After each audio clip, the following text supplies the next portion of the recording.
Fraction tayo mga palalabs ulit. And kita nyo, di ba may A at saka B. Nakita nyo sa letter B, butterfly method yan.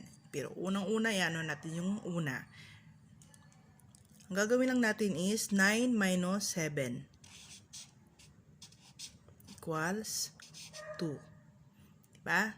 Yan isusulat natin 2. And then, 9 times 7 equals 63. Yun ang susulat natin. Diba? Dito naman sa number 2 or letter B, ganito lang. Diba butterfly siya? 1 times 9.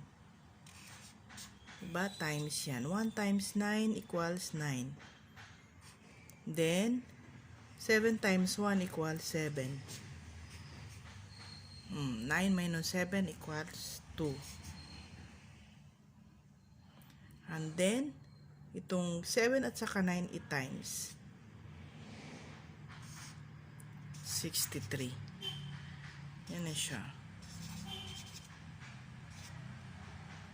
Alin ang mas kayo mga palalabs, mas komportable? Diba? Nasa inyo yan. Thank you and God bless sa ating lahat.